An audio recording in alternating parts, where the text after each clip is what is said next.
Hello, everybody. Welcome to today's webinar. I'm Venu Deschetti. I'm the Director of Sales and Marketing for Aplusify.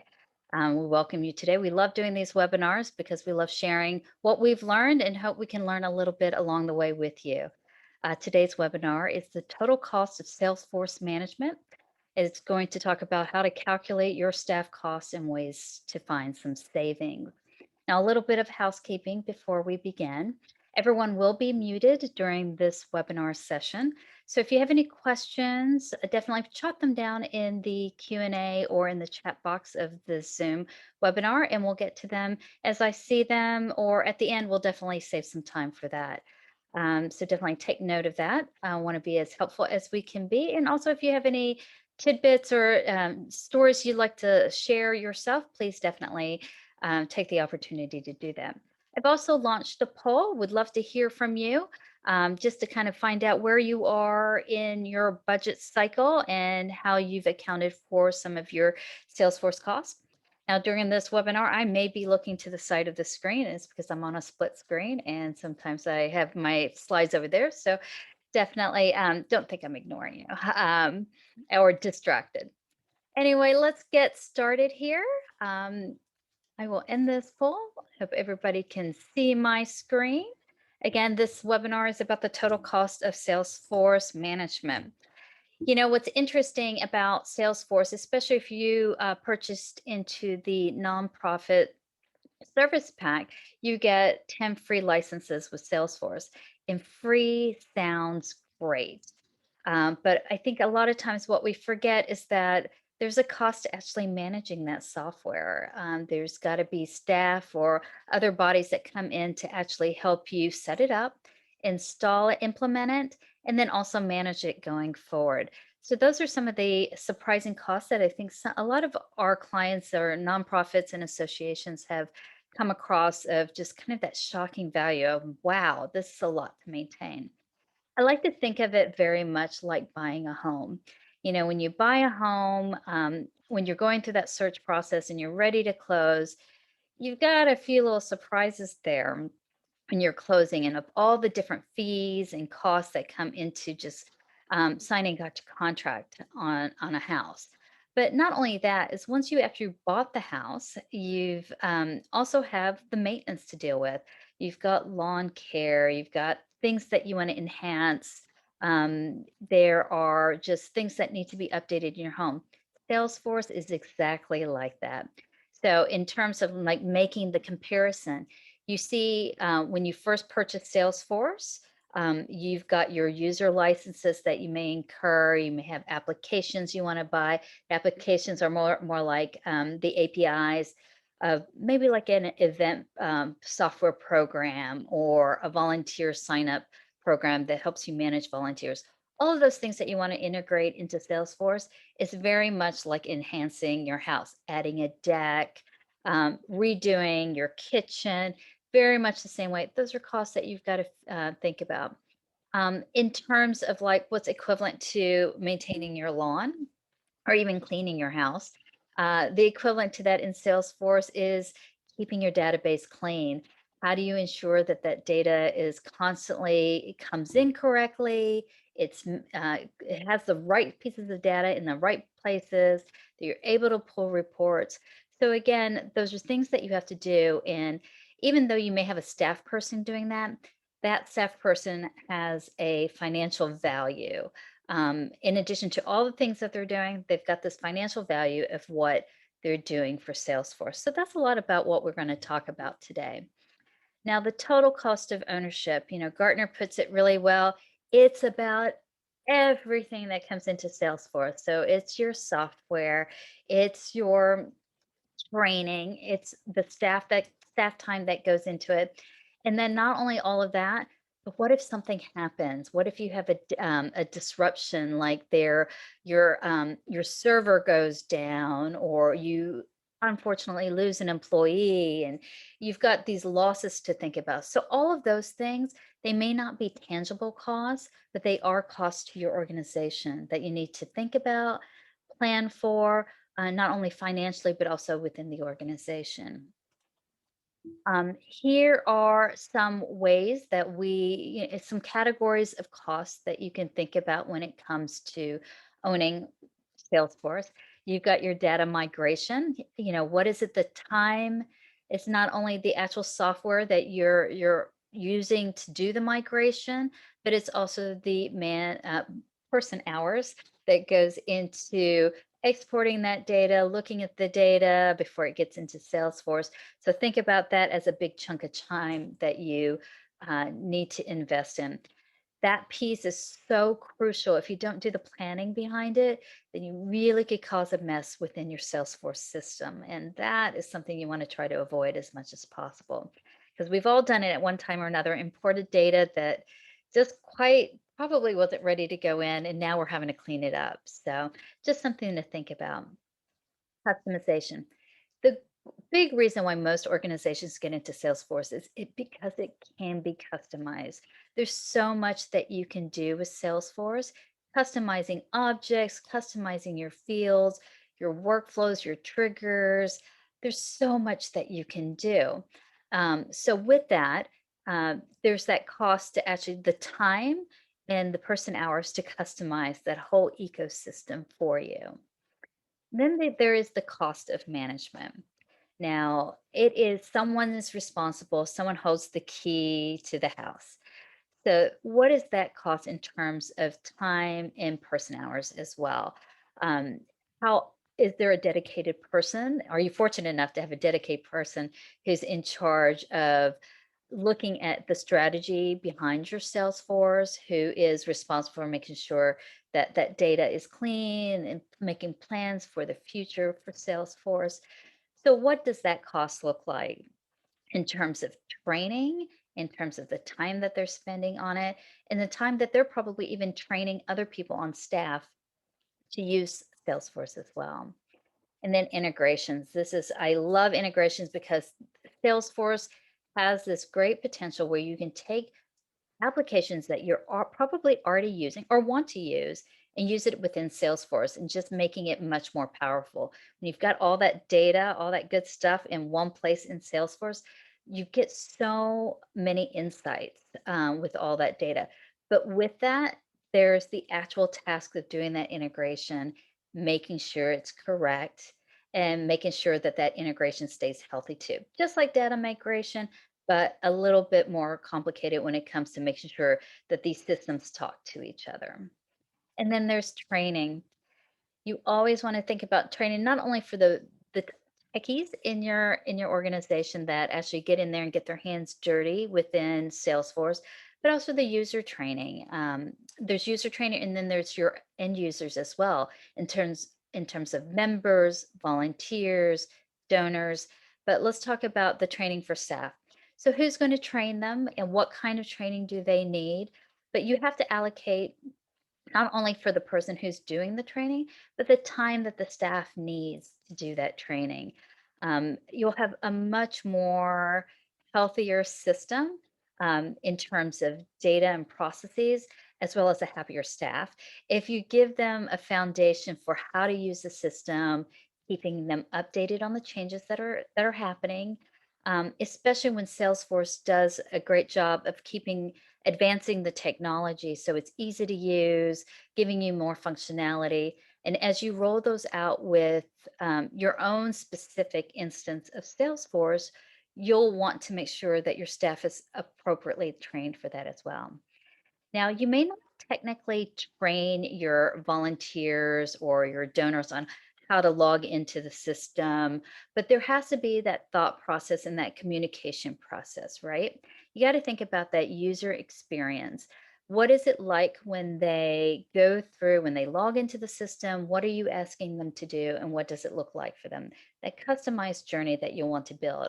Now, to do that, you may not be training your key stakeholders to do that, but what you are doing is creating that messaging that how does that flow go? And that takes time and that takes skills and to create that journey for them. So keep that in the back of your mind. Training is not only for staff, but it's the messaging that you put out to your external stakeholders.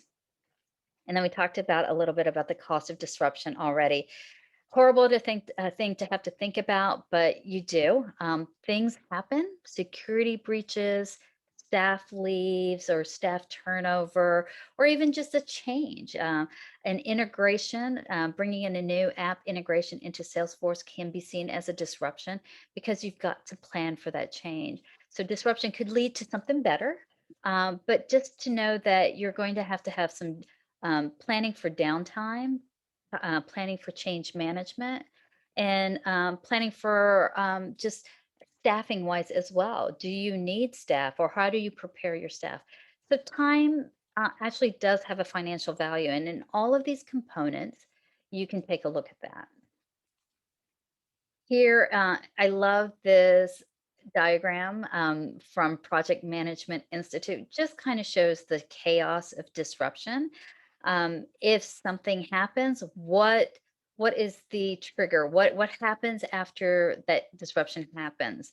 You know, do you have to hire new people? Do you have to shut down the system for a while? And it just kind of spurs this whole thought process. So don't be caught off guard, kind of plan for some of the disruption things ahead of time, and just if you don't know exactly what's going to happen and how to do with it, at least have a general idea. If my server goes down, I need to take steps 1, 2, and 3. Because when you're in the moment of crisis, you don't want to have to try to figure it out. You want to be able to just jump in there and take care of it. Make that learning curve as low as possible. If you have turnover, staff turnover, you know, keep in the back of your mind, what is it going to take to replace what that person was doing in Salesforce? Is that something temporarily staff can do, other staff members can do? Do you need to outsource it to someone that can help you until you come up with a more permanent plan? But having thought through some of those things ahead of time will just make the disruption process a little bit easier to live with. Um, and then the postmortem, when a disruption happens, there's always learning lessons for that. So definitely take the time and and really think through what happened. How did whatever disruption happened? How did it affect you? How did it affect other people in the organization? Did it affect external key stakeholders? That's probably one of our biggest fears, right? That members can't log in to register for a conference, or donors, you launched a major donor campaign and they can't make a financial donation online. Those kind of things you want to think about. What are not only the internal effects but the external effects? Then take a step back and think, what kind of technical knowledge did I need to know to address the problem? If it's not for you yourself, but as an organization, do you have those technical knowledge, support, that brain trust within the organization that can help you through some of this disruption? And this is going to help you with planning in the future. Finding it's kind of that gap analysis. A disruption will show you where your gaps are, and it's more important not only to identify what those gaps are, but how to address those gaps going forward so you can avoid that disruption. And then also think about, because of this disruption, how much of your time did it take to work around the problem? Because most likely, most of our instincts are we have to do two things. We have to stop the problem, and we have to still continue with our daily operations while we're still fixing the problem. So think about it in those terms. So not only do you have your regular day-to-day activities that you need to do, but now you also have to figure out what this problem is. Think about how much time that is taking from you for being more strategic or from letting you take care of other things.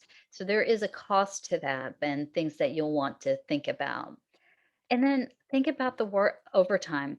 A lot of times when our major enterprise systems like Salesforce goes down, we're all putting in extra hours to make sure we can rectify that problem as soon as possible, so that we can get those registrations going, we can collect those donations. And most likely, you're putting in the overtime to do that. And that cost needs to be taken into consideration. It's just not, it's very easy to say, oh, it's just part of my job. Yes, but you also have to, this will help you a little bit with that work-life balance if you can find it, or if it's not a balance, but of the juggling. But hopefully those will be some things that can help you in the long run. And we talked about some of the disruption costs. I've given you some costs, but also some of the intangible costs. When your staff is overtasked, we just talked about the overtime. And it may not just be for you, it could be for your staff too. If they're overtasked, that's going to affect how your employee satisfaction. Are they burning out? Will they want to stay? Will they be looking for another job? It's going to affect their quality of work. So those are some things that you may want to think about is um, how important it is for you, for your employees' mental and physical health, right, within the organization. It's something that we all want to care about and have that empathy for our colleagues. So, kind of take a think about a little bit about that when you're dealing with a disruption, trying to plan for it. And then think about. I talked a little bit about if there is a disruption, it takes you away from what you're doing day to day. And then, are you creating a backlog? So think about those costs as well. Also, if you're not planning for disruption and have a backup plan, what is your member or donor experience like? How long can they not renew their invoices? Or how long is the site down so they can't do registrations? That is all impacts their member or donor experience for the organization. It's kind of reputation management, right? We all know that technology sometimes fails and happens, but when it does happen, sometimes it triggers a natural human thought of just a negative experience. And we want to try to avoid that, right? So what can we do to kind of minimize that for you? And then the duplicative work and confusion for the whole organization.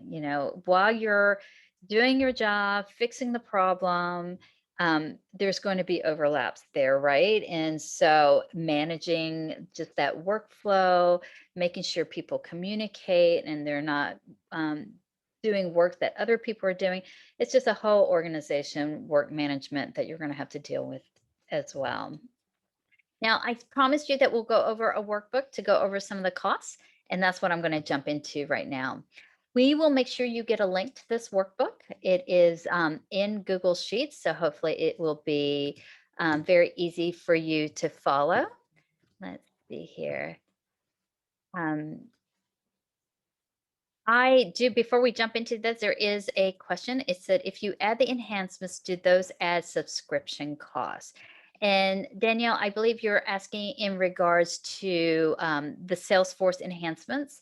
It depends what package you buy into and what your agreement is. If the nonprofit service pack is pretty basic, doesn't come with a lot of bells and whistles. So you may have to buy into some of those enhancements. Now, there again is the cost to do some upgrades or just to keep up with some of the updates that Salesforce makes. For example, Lightning. Lightning is there's a classic version and then there's a Lightning version. The classic version, which is what I grew up on, very has a more older user interface, has some limited features. You can still use it, but Salesforce will eventually do away with that. Now, if you've got a lot of workflows, a lot of dashboards that are dependent on that classic system, and one day when Salesforce goes into Lightning completely, then you may have some deprecated features that you're going to need to upgrade. So the cost, it's more of the labor cost of actually knowing what to do to make that upgrade to Lightning. That's just one example. There may be other upgrades that Salesforce does that will affect your system that you need to take a look at in terms of what it takes to make those updates.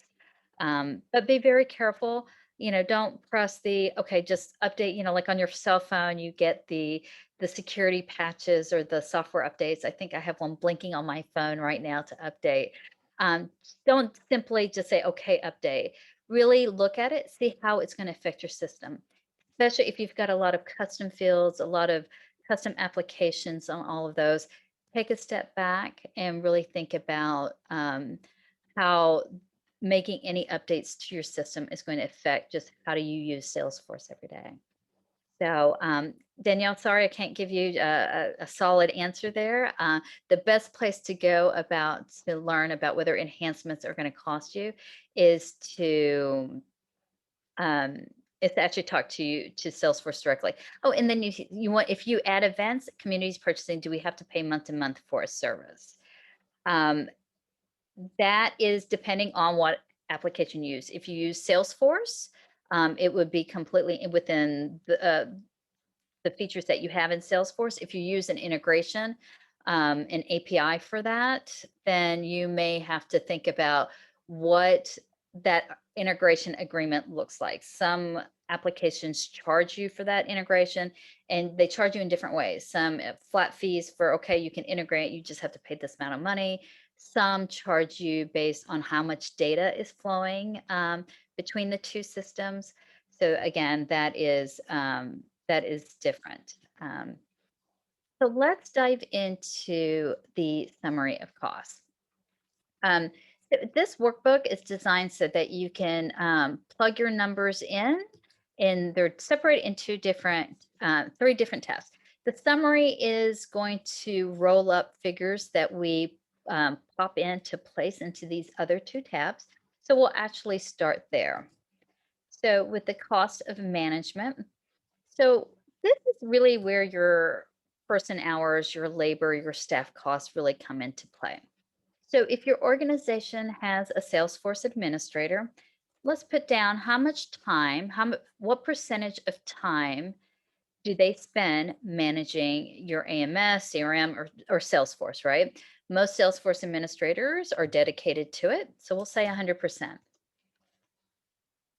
In terms of salary, let's figure out, do you pay your administrator? Whoops, sorry about that. Do you pay your administrator annually or hourly? This sheet will actually the sheet will calculate for you based on that. So let's say it's hourly. And let's say that your Salesforce administrator gets paid up to, on the conservative side, let's say $100,000. And if your Salesforce administrator is certified and in the DC area, this number will be a lot larger, as you know. So here we go. Oh, that's the hourly salary. Sorry. Let's go back to annual. That's an annual salary. That there, and we'll put $100,000 in this box. 2, 3. There we go. So the annual salary is $100,000.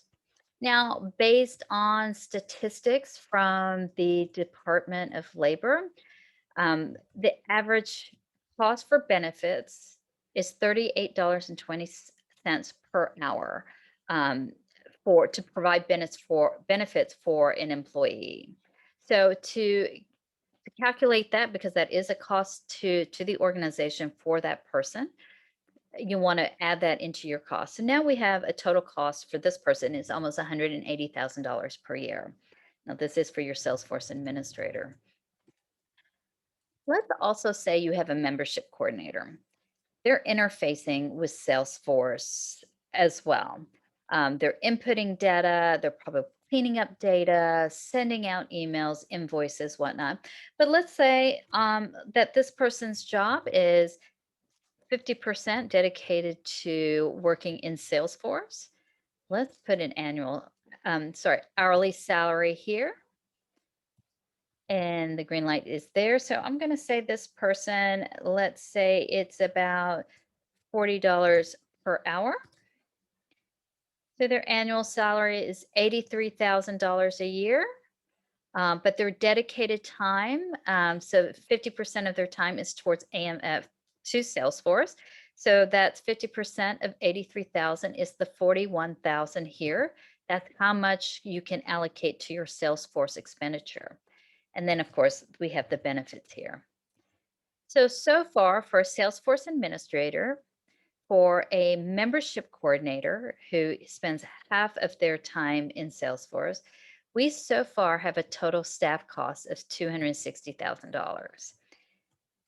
No, that's good to know that when you've bought into Salesforce, so in addition to all the licenses, in addition to um, all the application fees, whatever you use, that is going to be your actual staff cost. Now, you may have more staff, definitely put those costs in there so that you know. And the reason part of this exercise is really good to know is that what are you getting into when you get into Salesforce? Just the financial commitment. And showing this to your leadership, or if you are leadership, just understanding what your total investment is into Salesforce and seeing how much you're spending on it and how much you're getting out of it.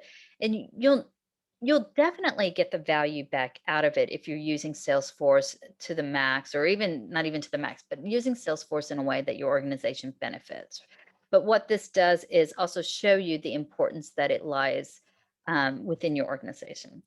And someone just asked if we'll be sending a copy of this document. Absolutely. You'll get this document so that you can plug in your own numbers. And hopefully it will be helpful for you, either for yourself as a practice for you to know as management or as staff, or to even use this as a tool to go back to leadership and say, "Hey, we need some help."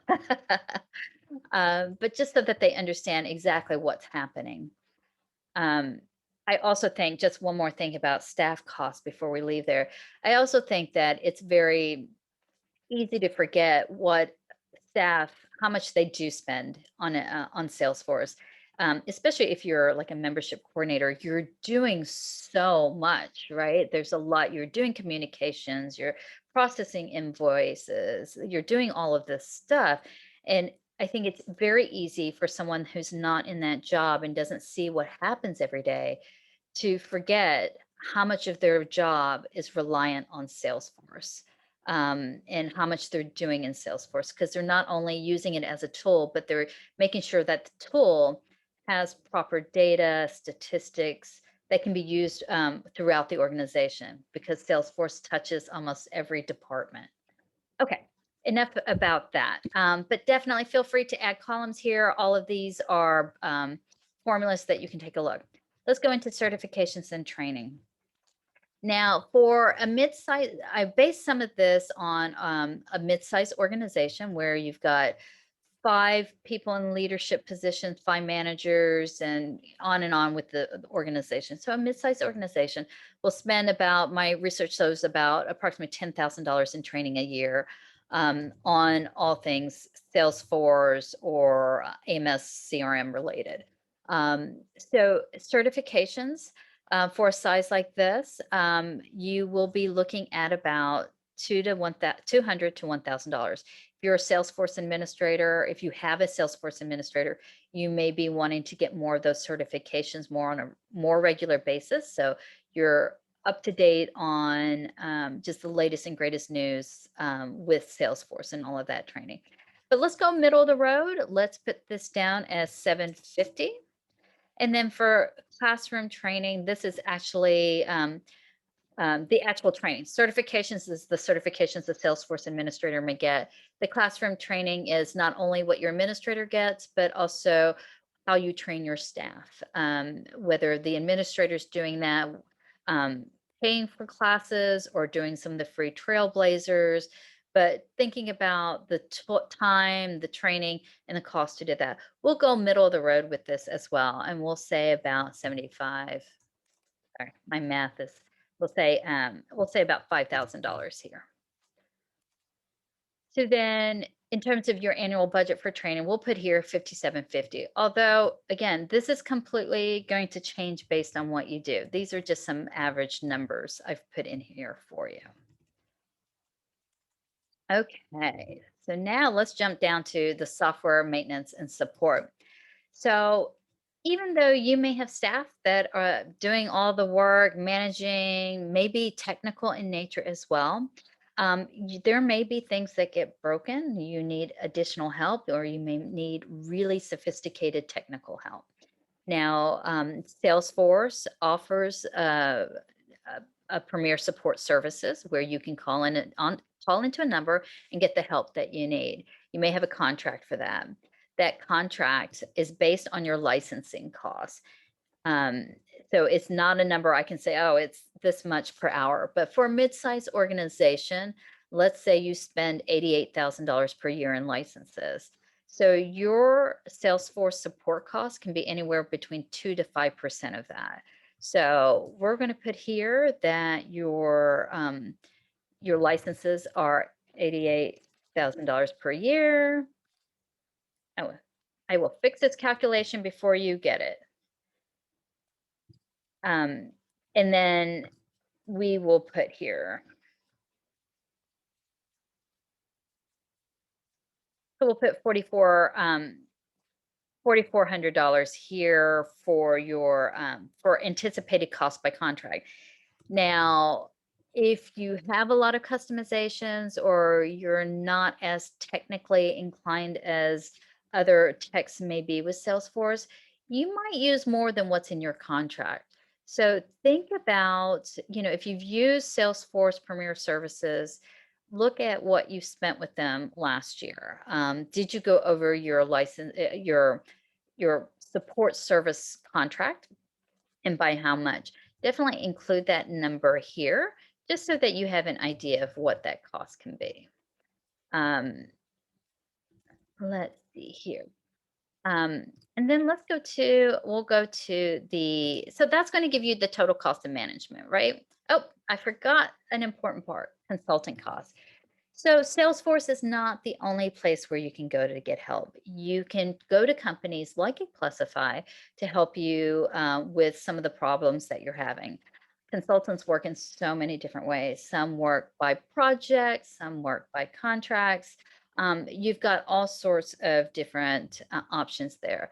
But definitely put in, if you've used a consultant in the past, definitely put those amounts in here. Let's say just so that we can use this section here, let's say you do have a consultant and you have a contract and you use them for about 50 hours per month. And let's say most consultants cost over 100, whoops, not there. Most consultants cost about $125 per hour, if not more. If you've got one at a better rate, great. And if they work out for you, even better.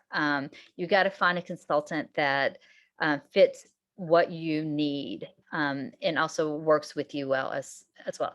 So here, if you are spending 50 hours a month with a consultant and they cost $125 an hour, your total annual cost is $75,000. So then again, if you have the same with like we did with the Salesforce contract, if you have any overage hours, definitely put that in here as well. So we've got a total cost with the consultants of $75,000. Now, if you think about 50 hours a month in the whole scheme of things, in a normal work week, we have 40 hours a week. And then if we have 4 weeks in a month, that's 160 hours a month. So this is about 12 hours per week that you're looking at. But that is just to kind of give you some perspective there. All right. So if we go over to the summary sheet, you'll see that our cost of management here is all calculated. And this mid-sized organization spends $346,000 a year just to manage on the labor component of managing Salesforce. So that cost is good to know. That's there for you. Now let's take a look at ways that you may be able to save. Now, staff costs are staff costs. That's the staff that you have. The things that you can look at there to save is, does the staff that's working on Salesforce, are they qualified to do the work? Do they have the technical skills for it? And is that the most efficient way to get the work in Salesforce done? The answer could be yes or no. If they don't have the skills, you have the option of training them or finding outside help to help you out with that. And that's where this Salesforce contract and the consultant fees come in. So if you can take the route of having staff that's not as technically inclined and getting the outside help. So that's one way to look at savings, because you may not, for all of your Salesforce needs, you may not need to have a full-time staff for that. That may not be a technical expertise that you want to keep in-house. Also, if you think about all of the heavy technical things that are done in Salesforce, it's very rare to find one person that has all the skill sets that you need to make that happen. And that's why a lot of people do go to consultants, is because consultants do bring a variety of skill sets to the table and to be able to help you where, because you may not need someone that can do Apex coding for 160 hours a month. So things like that, you try to find out what is the right fit for your organization, what's best for you. So let's jump into the cost savings here. So we talked about the hourly rate, trying to figure out um, how much staff is spending, how much we are spending on staff to work with Salesforce. So here, what it's done is it's taken the figures from our previous sheet and said, okay, our staff is costing us $125 an hour to support Salesforce. I've also got these trainings. I've got um, I've got my consultants here, my fees for the consultants, um, and this is well, excuse me, I'll go back. So we've got the staff costs here. So we know that we're spending $346,000 per year on staff to manage Salesforce, and then an additional 4,400 to get the help from Salesforce. Now, if I was to hire a consultant, and that consultant is we're spending $200 if as an hourly rate for them, and let's say we only hire them for 50 hours a month, then that's an annual spend of $120,000. So, is there a balance between staff costs and consultants? Yes, staff costs may be about $125 dollars per hour versus a consultant cost of 200, but you have the balance of number of hours, right? This staff is there um, for more. You may not need the 160 hours per month for that skill set, but for a consultant, it's 50. So your spend here is $120,000. So think about is that's one way to save. Um, there's another concept that we here at Aplusify are very proud of, that we are your extended team. So you are actually given a team that has a variety of skill sets. We have a flat rate that you're not having to worry about how much do you pay for different skill levels. All of our skills, same rate, make it easy. Now, if you hire us at our $60 rate, that is our nonprofit and association rate, and we work for you for 50 hours a month, then the spend is $36,000. And you may be wondering, what is the difference here between what does a consultant do and what does a Plusify do? And then also what Salesforce support does. So let's go over that a little bit. So let's start with the consultants first. Consultants work in different ways. A lot of them will give you advice about, okay, they'll evaluate what's going wrong, and they'll tell you, okay, this is how you fix it. But the onus of fixing it or the onus of doing that integration, whatnot, will still be on you. Again, some consultants will do that work, but some will say, okay, this is kind of giving you that advice and saying, okay, here's your strategy, here's the advice, go for it and make it happen. And that is what Salesforce support does. Salesforce support won't know your specific instance. They'll give you general help based on what you can tell them over the phone. Consultants will have more visibility, right? They'll know what's going on with your system to make that recommendation. Now, with a company like a Plusify, where you've got this team, we actually go in and do the work for you. So you're not having to figure out, translate the information that Salesforce has given you, or a consultant saying, okay, go forth and do this. You don't have to worry about doing that. We actually will take care of that. If you want to learn along the way, no problem. We will definitely do that with you and document everything. But what's great is that you're able to go and do other things that you need to do. You're not struggling. So where it may take you 10 hours to figure out how to do an app integration, probably it will take us a lot less. Um, and even if you do have the skill set to do it, Are there other things that you need to be doing within the organization or within your system that you could just alleviate that backlog or that wish list and get someone else to help? And not only just someone else, but someone qualified to help. So, just different ways to think about how to save, right? Whether it's saving on your overtime, saving on some of the training, and getting the right kind of help. We do hear a lot from people who do use Salesforce Premier Support, and not to knock it.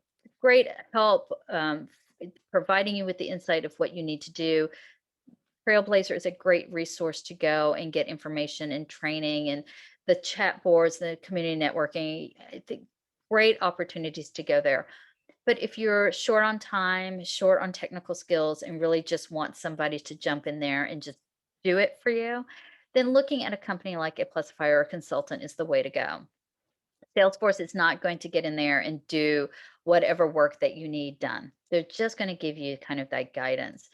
With consultants and extended teams, you actually get that support. You get the advisory, you get the guidance, but you also get somebody that can do it, do the development work, make sure it keeps going right, and also doing some of that troubleshooting. Um, I've got to say, I've done plenty of my own data migrations, and I've gone, oh, I should have thought of that before I've done it.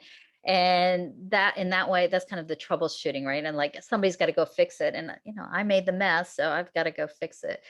So things to think about, if you want just to alleviate some of that time off of your schedule, then think about the cost. So Salesforce gives you an annual cost based on your licensing fees, and that's kind of what you get. But you also get kind of what you pay for. You're kind of restricted into the services they give. Our rates are really low, between $60 to $65 per hour, and they're blended. Like I mentioned before, you get this whatever skill set you need to tap into. You're able to do that at one rate that you can lock in, and the flexibility. So Salesforce can only help you with what they know. That's they don't have a magic ball, fortune teller ball to say, okay, this is how it's going to end up, or special insights. So they're going to say, okay, for what we know within Salesforce, this is how would solve this problem, or this is how we would do it. Now, when you bring in a consultant or an extended team, we can actually evolve with you. We can fit to what your system is actually doing. So it's not generic help that you may get from Salesforce. It really is specific to your specific ecosystem, your special circumstance, even your own business processes, right? And we're able to change with that because we are dedicated to you, right? And then responsiveness. So if you've ever called into Salesforce support, you're kind of dependent onto whatever volume is on the calling list at that time. So you may be on hold. You're also dependent on just the skill level of the person that you've got. Most of the time, great. But if you want, a lot of times when we're in a situation of disruption or we've got a project going and we're stuck with something and we need to move on to the next step, it's just so much faster if you had someone that says, okay, I'm going to respond to you now, right? It's how responsive do you need a team? And when you do have a consultant or extended team, depending on how you set up that relationship, you're going to get a faster response time. And then scalable. Again, this goes back to also the flexibility. Salesforce, that's all they can do. They don't have the structure to like get into your system, know what you're doing. They can't that's all they that's their business model and that's what they can do. And as frustrating as it may be when you call into them, kind of how it is. Most software companies are built that way. And that's why there are companies like ours that honestly exists is to fill that gap of saying, okay, we're going to mold to what you need. How much help do you need? Where do you need it? Maybe you're fine on all of the administrative support and you've got somebody to do all your data cleansing. But what you really need help with is making sure that you've got special custom objects created and they're working correctly. So those kind of things. But that's just to help you kind of understand where your differences are. Is there one formula that says this is the way you should do it? No. Every organization is different. Your needs are different. This workbook is simply to help you understand the financial value of what you're currently doing in terms of person hours with Salesforce and some of your options to maybe help reduce some of those costs. Um, and so hopefully this will be this it was a helpful presentation for you. Again, we'll send this workbook over to you.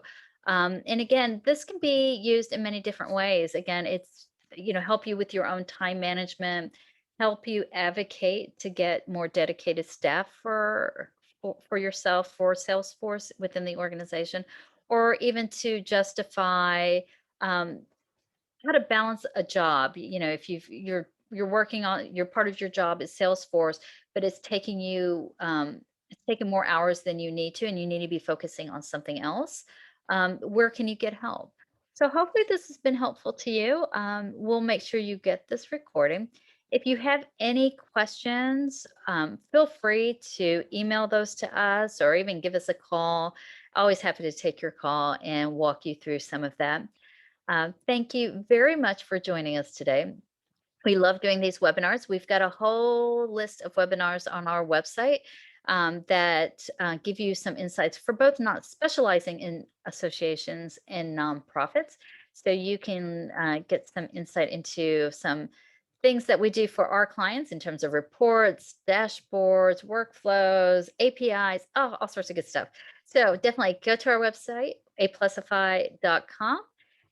Check those out as well as our blog articles. Again, thank you very much for joining us today. Look forward to seeing you next time.